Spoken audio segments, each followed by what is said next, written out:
كما نعطيكم شويه استعمل الخرائط وصور استشعار الانواع وصور جويه لابراز الخصائص، ولكن مع هذا الاشكاليات اللي تطرح في المستقبل على مجال بحيرة صفقة حلق المجرى. هذا كنحبوا نكونوا معناها في المحتوى الكلمة الأصلية. معناها جغرافيا نحن اتفقنا انه نسميوه لو سيستم لاغينو اوندوريك. دونك فيه زوج عناصر، فيه عنصر البحيرة وعنده عنصر ثاني اللي هو السمك. دونك باش نبدا بأقدم خارطة صدرت في 1885 par le docteur Rouillet, qui a été pratiquement à l'origine de la première délimitation du bassin versant de ce système. Donc sur cette carte, donc, on voit que l'espace laguno-ondoréique de Haqqel-Mejr fait partie d'un très grand bassin qui comporte donc Zroud, Marguerite, Nabhana et tous les cours d'eau qui arrivent à partir de relief de Nfida Boufiche.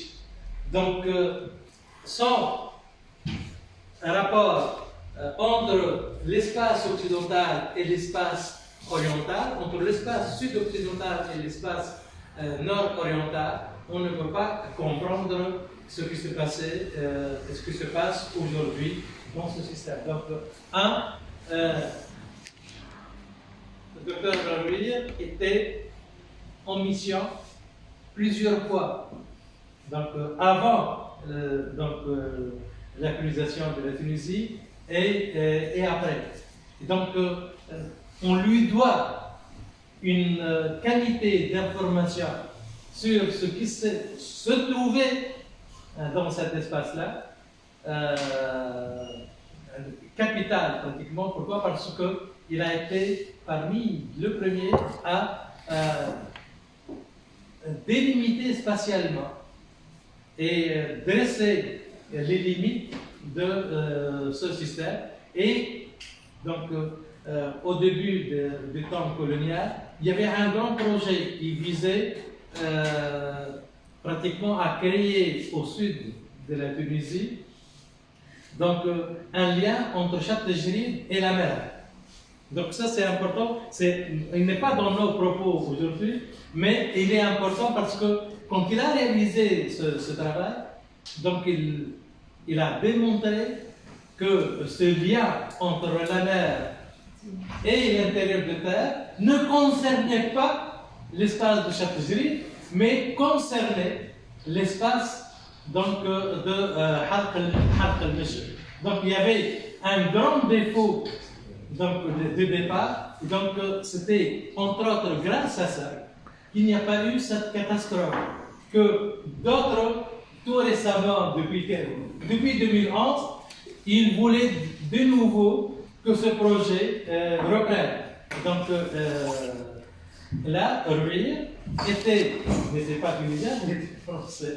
Et donc, c'est lui qui a démontré que ça n'a rien à voir historiquement la matière qu'on avait est relative à cet espace-là. Donc, c'est la raison pour laquelle, si vous lisez bien, c'est le bassin de l'ancien territoire. Le lac territoire était considéré comme étant le lac de Châtelet. Donc, c'est grâce à lui qu'il a donc tranché pour dire que ça c'est une histoire qui n'a rien avec les faits. Donc voilà les systèmes naturels dont parlaient Aristote et les autres de temps passé. Donc dans un premier temps, vous voyez sa position donc au nord. Donc vous avez les deux bassins, donc Millière et Majorelle. qui sont à la limite. C'est pratiquement le plus grand bassin de la Tunisie. Il est plus étendu que l'espace de Majorque. Il est aussi étendu que Majorque émilien, mais l'espace en question donc, était alimenté par ces différents cours d'eau donc, qui naissent en Tunisie occidentale, centre-occidentale, et aboutissent donc, à l'est, au nord-est, dans le golfe de Hamad.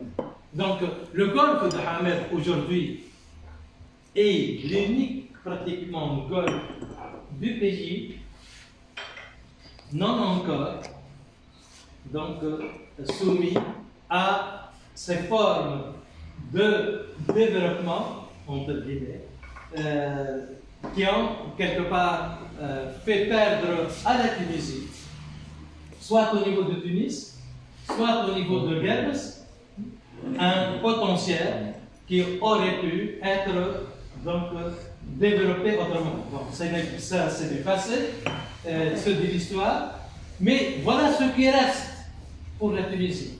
Ce qui reste, c'est cet espace du golfe de Hammamet, donc le seul en Tunisie orientale, donc qui est non touché par ces projets qui peuvent certainement générer des atteintes qui feraient du mal à l'avenir, pas à notre génération, mais aux générations à venir. Pourquoi? Parce qu'ils n'auraient plus les possibilités, quelque part, de préserver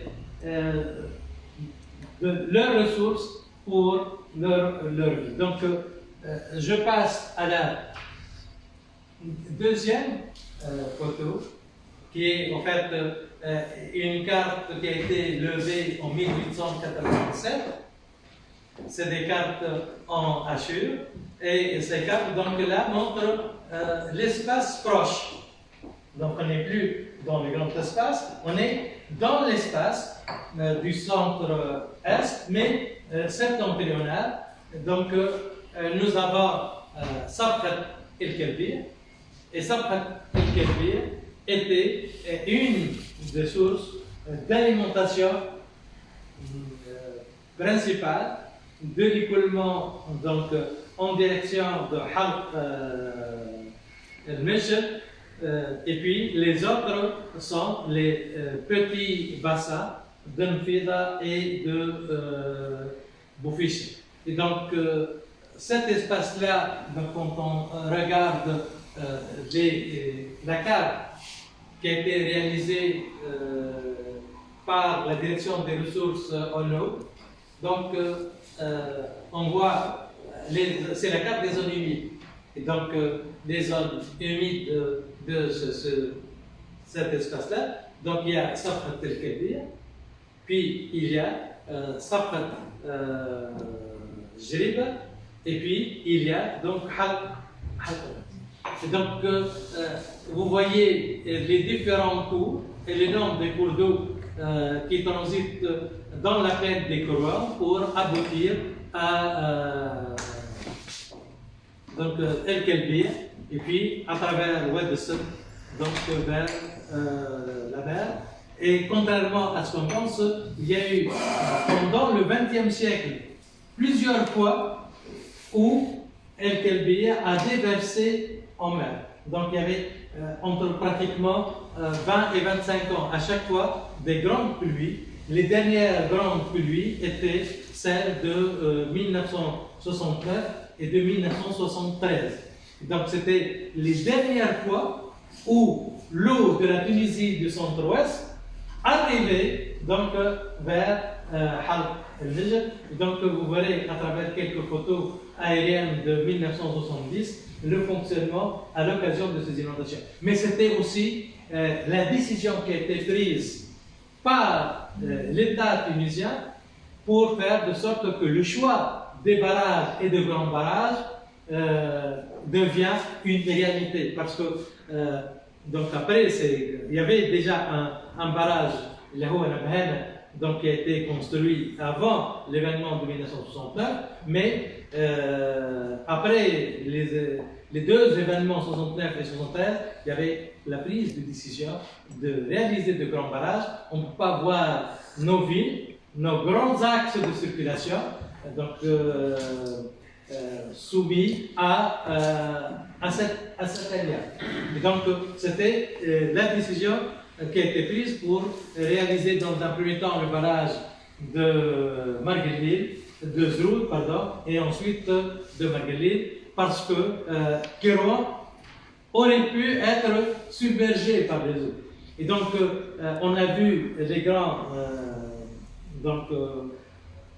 les grandes dégradations, on ne les a pas vues sur les bassins versants du Sahel, les petits cours d'eau de Hamdoun ou de l'Aïe al-Hamad. On les a vus au niveau de Sidi Bouali, Hergle, comme je vais le faire apparaître dans les documents. Donc là, une position à rapprocher du système, je ne la rapproche pas. Donc là, je vais passer à ces variations de l'état de l'hydrosystème, donc c'est une image qui remonte à 1985. Donc sur cette image, donc on voit que l'espace Sabha était plus étendu que l'espace Daguet. Pourquoi cette extension plus grande? Tout simplement parce que la petite plage qui est là à l'est barrait l'écoulement, et donc les eaux de la mer ne pénétraient pas donc facilement. Donc, et puisque l'autre partie est alimentée par les eaux continentales, et que ces eaux arrivaient pendant surtout cette période, parce que la fin des années 80, le milieu des années 80 jusqu'à 87, il y avait beaucoup de périodes sèches après les périodes des grandes pluies qui sont produites en 1969, en 1973 et en 1982. Donc notre climat passe par des temps où il y a un peu plus d'événements pluvieux et des temps où il y a eu donc des sécheresses. Donc ces temps où il y a des grandes pluies et ces temps de sécheresse vont se multiplier plus avec peut-être des pluies très intenses et en même temps des sécheresses donc, qui sont accentuées. Donc quand on voit ceci, c'est avant, bien sûr, la station aquacole. Donc ici, là, l'image, donc Google, c'est l'image en 1990. Il y a eu donc une période qui était plus pluvieuse. Donc ceci s'est accompagné, bien sûr, d'un peu plus d'eau, mais on remarque qu'il y a deux qualités d'eau. L'eau donc du côté est et moins d'eau et plus de terre sèche, donc plus de fond de Sabha. Et on voit ici donc qu'il y a de l'eau dans le cours d'eau de Sète. Donc cette eau est en relation avec l'eau de la lagune, c'est-à-dire que l'eau de mer qui pénètre dans la lagune est ensuite acheminée à travers les petits chenaux qui sont normalement des chenaux qui sont liés au cru. Donc il y a un fonctionnement inverse lorsqu'il y a de l'afflux de l'eau de la mer. Et donc, voilà, donc c'est cette situation en 1990. Donc ici, donc 2013, donc on voit que l'espace, il y a cette opposition. L'espace de la lagune et l'espace de Sabha. Donc il est nécessaire de faire de sorte qu'il y ait un nom double. Un nom double parce que la connotation de Sabha, dans l'esprit de la plupart, Donc c'est un espace aride, c'est un espace sec, c'est un espace de visitation anophile. Donc c'est un milieu qui n'est plus propice. Dans le temps, on l'utilisait pour cultiver l'orge et pour faire pâturer les troupeaux et surtout des chameliers. Nous, on est dans un autre temps. Donc celui qui entend ça, donc il dira au moins qu'on exploite les marges. Donc dans l'esprit, lorsque cette connotation existe, donc on va être soumis à une façon de voir, une façon de percevoir, de se représenter l'espace en question comme un espace imaginaire et autant pouvoir l'utiliser dans les projets d'urbanisation et autres. Donc, j'insiste sur cet aspect-là, cette opposition entre deux espaces, l'espace de la lagune,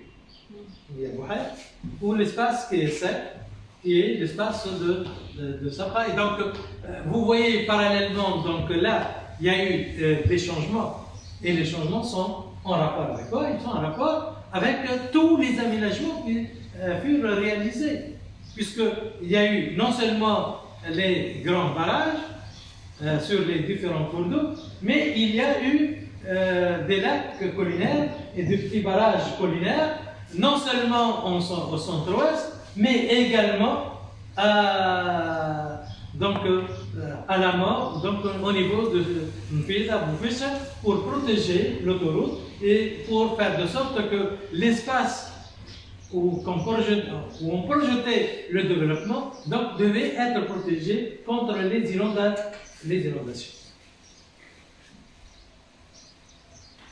Donc, une image de 2020. Donc, après les grandes pluies, donc on voit toujours ce bon contraste, les années un peu plus pluvieuses, où on a enregistré un événement ou des événements pluviométriques importants, donc l'espace de la lagune s'agrandit. Et donc l'espace de Sabra, il est inondé. Et donc là, il y a l'autre changement qui est en rapport avec l'aéroport qui a été réalisé.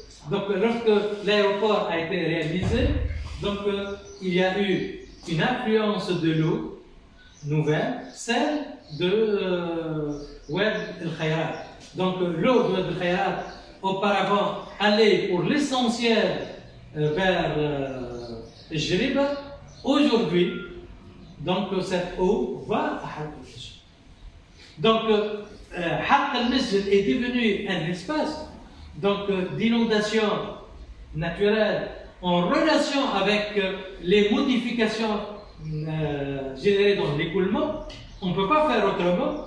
Il n'y avait pas d'autre possibilité. Ceci a des répercussions négatives sur le Dragouche et sur l'espace littoral sableux.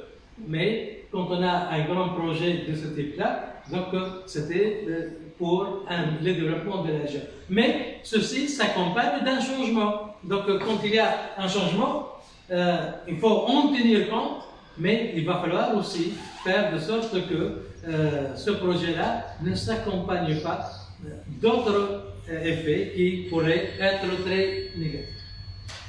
Donc après avoir fait apparaître un petit peu la position dans un ensemble important, puis dans l'ensemble régional donc, qui est celui du gouverneur dessous. Donc l'importance de cet espace-là. Cet espace contient une bonne part de l'histoire naturelle. Hein, c'est une boîte d'archives. Une boîte d'archives sur l'évolution de la nature dans cet espace-là, depuis ici, Halq al-Majd, pratiquement depuis 4500 ans. Donc, on a des sites par lesquels a été restituée l'évolution historique de la nature de cet espace. Donc, ces sites peuvent être ce qu'on appelle aujourd'hui les géosites. C'est-à-dire les sites par lesquels on retrace l'évolution de l'histoire, du changement des caractères du climat, et que nous sommes dans un temps de changement. Donc, on va lier le changement du passé au changement du présent, et on est des passagers. Donc, il ne faut pas que les changements que nous allons réaliser puissent affecter très négativement les générations à venir. Donc, sinon, tout le discours sur le développement durable, tout ce qui est prévention contre les risques, contre l'évolution du niveau de la mer, contre les changements climatiques, tout ça n'aura pas des réalités dans les faits, sous nous agissons pour que ces changements aient des effets contraires à notre discours. Il faut que notre discours, sur tous les plans, soit un discours qui va dans le sens de cette durabilité dans le plan. Donc, à part cette importance sur le plan géomorphologique, vous voyez là, c'est une carte de même source. C'est une thèse, c'est une nouvelle thèse, qui a été réalisée par Saad Bekrim Gilbert. Je suis réellement fier. Pourquoi? Parce que c'était mon étudiant, et quand il est venu dans les années, fin des années 90, début des années 2000, il voulait travailler sur un espace. J'ai dit, cet espace-là, vous pouvez travailler dessus. Il était très sérieux, et il a produit une excellente thèse sur cette histoire qui relie Halq al-Majn à Sabhat al-Kalbiya et Halq al-Majn à la mer. Donc voilà un modèle numérique de Tarak qu'il a réalisé pour montrer les liens dynamiques essentiels entre, d'une part, El Kalbir au sud-ouest, Oued Sed, et l'espace, l'ensemble de l'espace. Donc ce qui est en bleu, c'est le système laguno en entier. Mais vous remarquez que les rives et même le cône delta construit par Oued Sed en 1969, qui est en train de s'agrandir, comporte beaucoup de vestiges préhistoriques et historiques.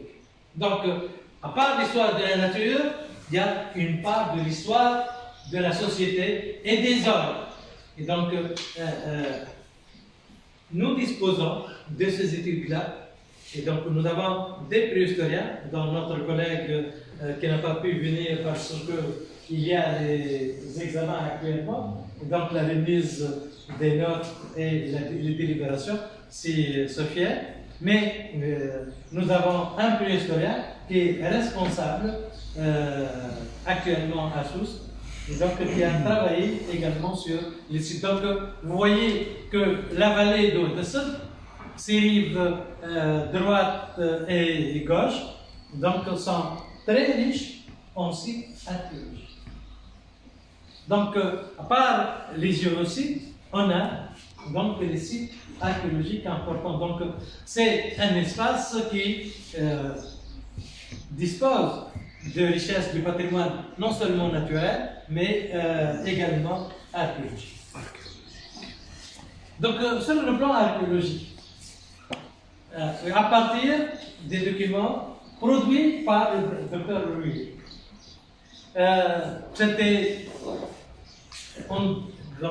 je vous lis le texte. À l'époque romaine, la Sabha de Halq al-Majn, je le lui ai dit, donc je n'avais pas de droit de modification puisque c'est le texte, était navigable. J'ai découvert un chenal creusé de même temps dans l'isthme formé par Dra al-Hergel. Donc l'espace de Hergel, actuellement où il y a le grand développement, en contrebas, juste au pied.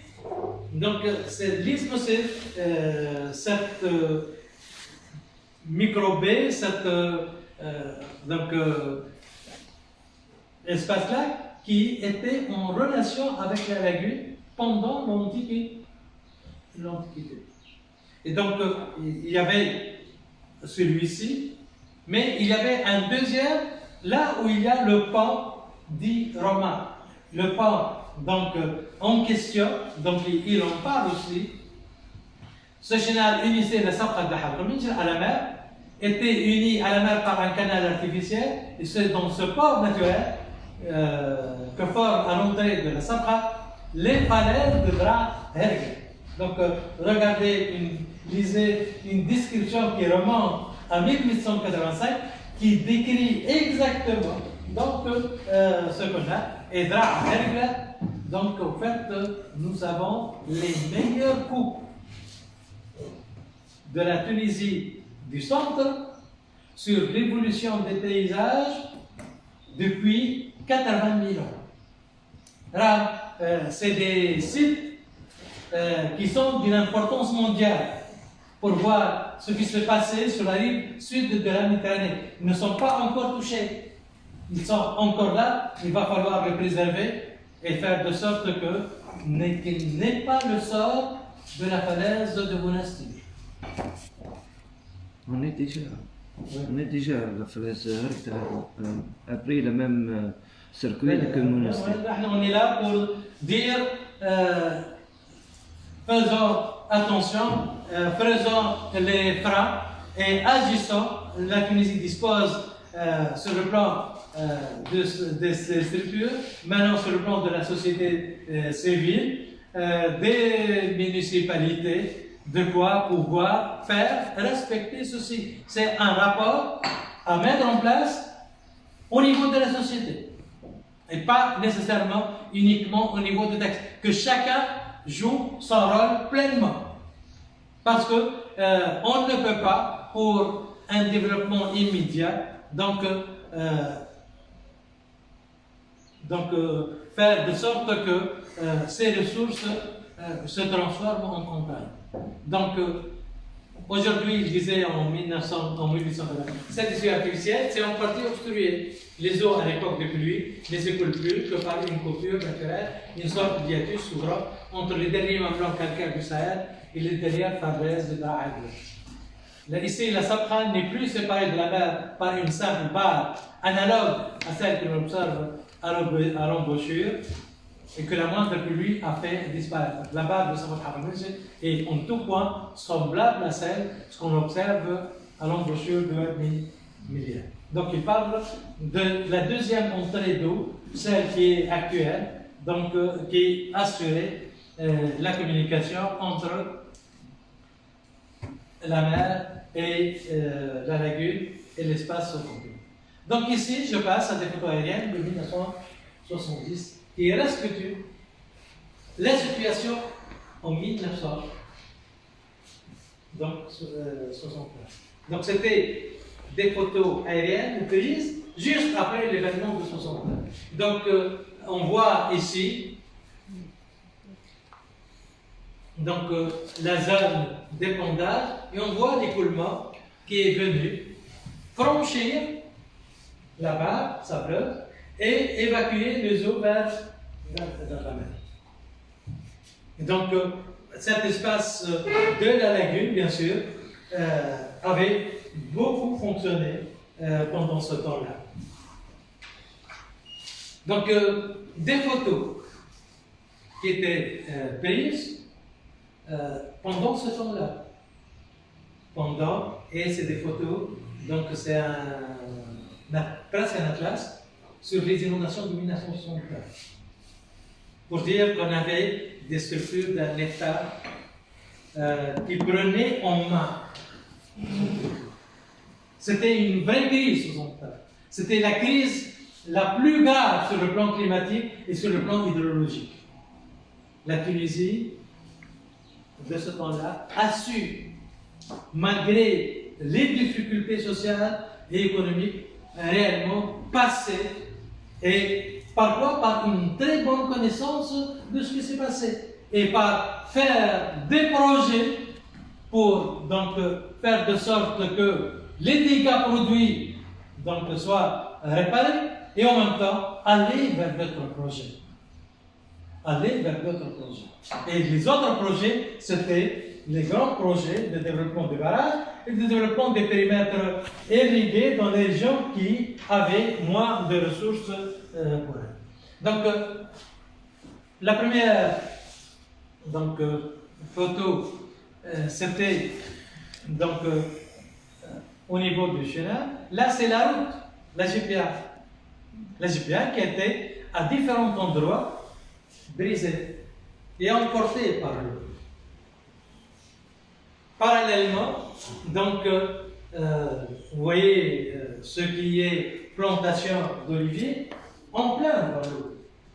Et là, les données du débit étaient enregistrées. On a donc enregistré un débit de 5000 à 7000 mètres cubes seconde.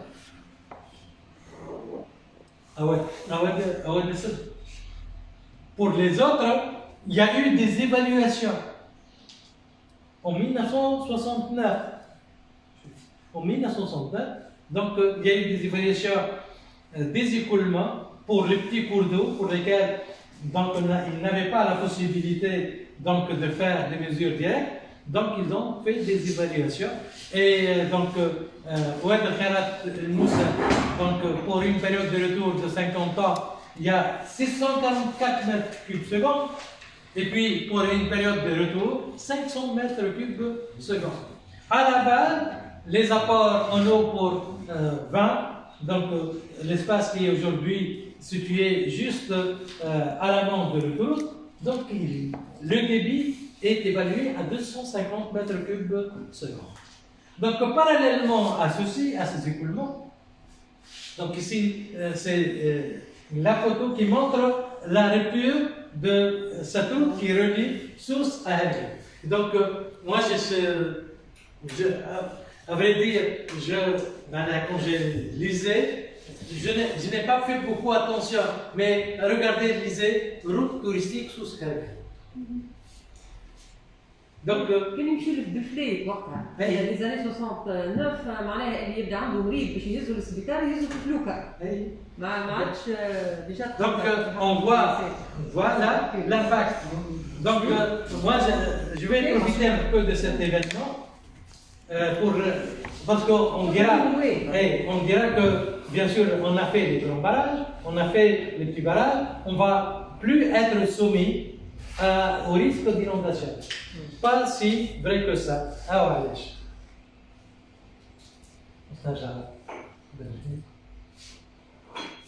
La capacité de stockage d'El Kelbiya en 1910, donc de 380 millions de mètres cubes retenus par El Kelbiya, elle est passée à une capacité de stockage de 150 millions de mètres cubes. Pourquoi? Parce qu'il y a eu beaucoup de sédimentation à l'intérieur donc, de ça par El Kelbiya. Donc il était normal que les écoulements qui arrivaient en grande quantité donc, se déversaient plusieurs fois parce qu'on avait évalué dans une autre étude les apports qui sont arrivés à El Kelbiya pratiquement d'1 milliard de mètres cubes d'eau pendant l'événement. Donc 1 milliard bien sûr échelonné sur la période de septembre et octobre. Donc ensuite, en 1972, cette capacité de la retenue de El Kelbiya s'est réduite encore plus. Pourquoi? Parce qu'il y a eu des inondations de 1969. Donc ce qui fait le déversement de Wedesson est devenu plus rapide, plus important qu'auparavant. Donc la capacité de la El Kelbiya étant réduite, donc il y a, malgré donc, les apports moindres, il y a des écoulements de Wedesson. Et puis, donc, en 1995, donc, le dernier événement important, malgré les 3 barrages, malgré tous les systèmes donc, mis en place déjà dans l'espace de Khairat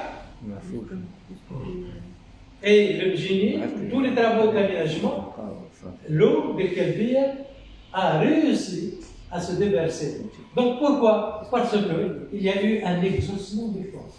Donc faisons attention, ce n'est pas parce qu'on a réalisé des barrages qu'on n'a plus de risques. Non, tous les barrages actuellement sont objets d'exaucement.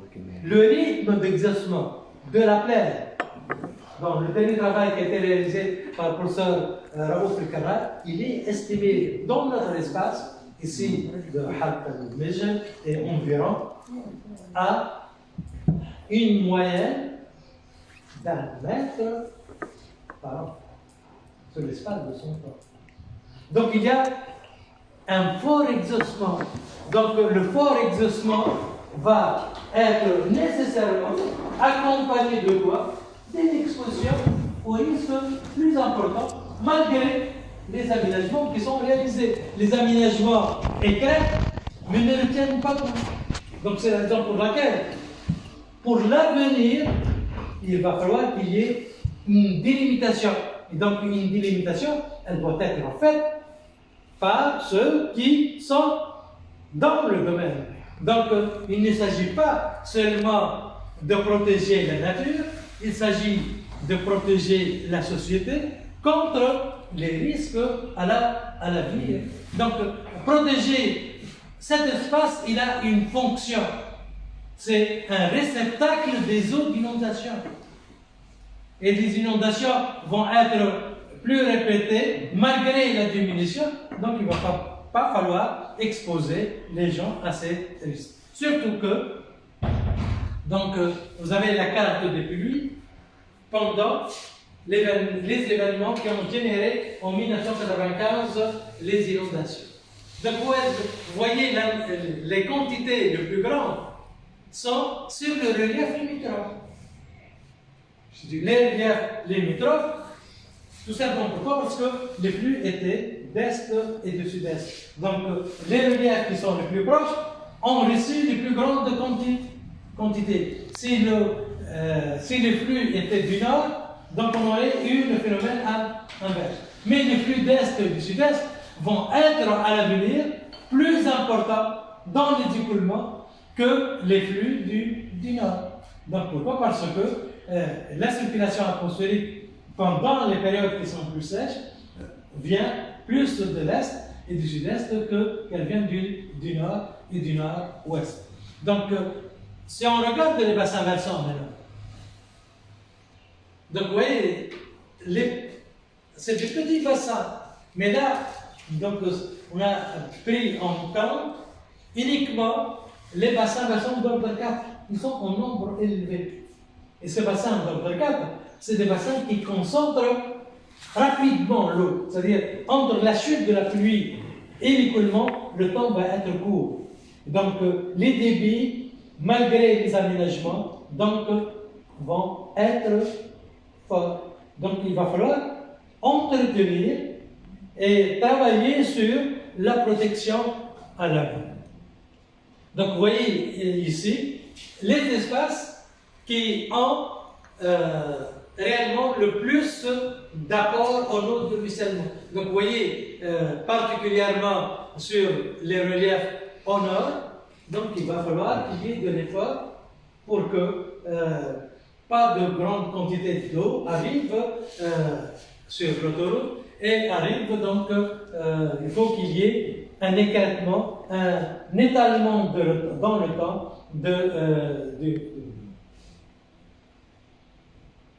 Voilà, je pense avoir fait le tour sur cette connaissance meilleure, je l'espère, de Half al-Mijl et surtout cette problématique à la fois à risque, mais aussi, puisque c'est un espace qui peut être préservé comme étant une zone humide, qui est un espace d'attraction, non seulement donc, pour le paysage que nous pouvons réellement admirer, il y a donc une avifole.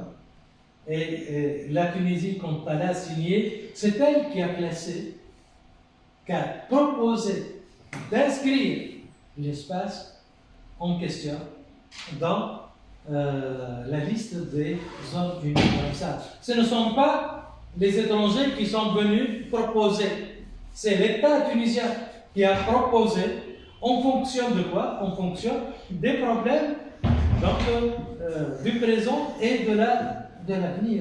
Donc, il n'est pas permis à ceux qui gèrent aujourd'hui l'État, il n'est pas permis aux autorités locales et régionales de faire de sorte que cette image de l'État tunisien se dégrade encore plus. C'est une responsabilité commune. Donc il va falloir agir avec toutes les bonnes volontés qui sont représentées dans les structures régionales pour que lorsqu'il y a donc une signature de convention, donc qu'on respecte ceci, parce que son respect, c'est aussi avoir des ressources financières. Il y a de l'argent qui est versé normalement par les grands organismes internationaux. Pourquoi? Si on améliore, et là mon collègue biologiste le sait, si on améliore le bilan carbone de manière à ce que on réduit l'effet des changements climatiques.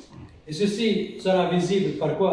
Par l'entretien des bonnes conditions de régénération de la végétation, les bonnes conditions d'entretien de la vie animale et végétale, et donc ensuite, c'est des ressources qui ne sont pas pour les étrangers, c'est des ressources pour nous.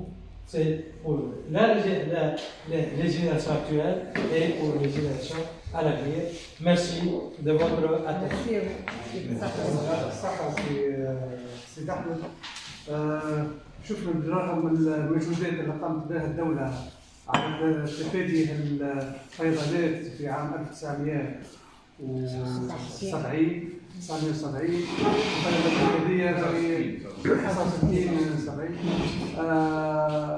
بالرغم من هذايا السدود اللي قامت بها السدود الهانه وتوقي من الفيضانات جاتنا حاجات اخرى اللي هي التغيرات المناخيه. وظهر لي حكيت مدام انت عندها توا عامين وثلاث سنين العريبات فما فيضانات صارت فيها بعد عام 2015 كل عام تصير. دونك المشكله مش مشكله سدود، مش مشكله توقي هذايا اللي نسدوا فيه. دونك من فوائد الصفقات هو تقليص من الفيضانات، وهذا لازم احنا كمجتمع مدني واطراف مؤسسات عموميه لازم نعمل مجهودنا للتوقي والحمايه والريستوراسيون تاعها، خاصه الحمايه والكونتينيتي تاع الحمايه المستنقعات والصفقات الموجوده حول مدينه هرقله وسيدي بوعلي. كما شفنا الصفقات الصغيره هما اللي يساعدوا لتوقي الفيضانات هذه. شكرا سي احمد، شكرا للجماعه. سي محسن ممكن تضيف لنا حتى 5 مينوت ولا 3 مينوت على اهميه الصفقه على في البيولوجيست نتاعها المكونات البيو الموجوده فيها. شكرا. سي من الدكتور تاع الشتماني. بالنسبه لي زون هيميد جلوبالمون هم معروفين انهم دي زابيتا بور لي زوزو دو. لي زوزو دو اللي هما يجيو في الشتاء، دونك يوصلوا هنا vers le mois de août septembre حتى الفيفري مارس. من بعد يرجعوا للغروب اساسا ويجيو على سفر اخرين في البيريود هذيك في الربيع كما قلت. اللي يجيو في الربيع يجيو باش يتكاثروا ولا ريبرودكسيون. بالنسبه للحلقه المنزل هي اساسا يعني ان سيت ديفرناسيون بور لي فلامون روز. هذوما لي بلو غران بوبولاسيون اللي هما ظاهرين واللي peuvent constituer réellement يعني un site d'attraction يعني pour l'observation de ces oiseaux. فما d'autres espèces اللي هما موجودين mais معناها elles sont peu visibles dans le sens où les effectifs qui représentent sont moins importants, mais qui sont menacés au niveau mondial. Autrement, il y a des populations mondiales ماشية وتنقص ويجيو في الشتاء. المشكلة في أنه سورتو بالنسبة للعصافر اللي يجوا باش يبيضوا في الصيف. هذوك يعني وين يبيضوا؟ عادة يبيضوا في الريزابور تاع السبخة، يعني في الحماضة وفي لا فيجيتاسيون الوفيت. هذيك لي زون هذوك سون دي زون سو غروند بريسيون من البيتاي، من العباد، من لي ديشي، من كذا. دونك بوتونسيالمون إذا كان باش توصل البريسيون هذيك لي زيفيكتيف دي زوازو Les chercheurs. بوسيبل. صيادة موجودين. معناها les effectifs des oiseaux nidificateurs باش ينقصوا. Autrement, la valeur biologique, la richesse biologique تاع السبخة هذيك في الصيف باش تنقص. Sachant que de temps à autre, il y a une nidification de flamant rose. Il y a la dernière enregistrée en 2017. Mais on a l'importance du point de vue biologique. تاع السبخة تحتاج un suivi régulier. يعني لازم فما متابعة سنوية للتنوع نتاع العصافر اللي موجودين في الوحدة هذيك، وهذا تنجم تقوم به يا اما معناها جمعيات اللي فيها قبيلات مختصين ولا مؤسسات أكاديمية. وللأسف ما فماش يصير في تونس un recensement annuel des oiseaux d'eau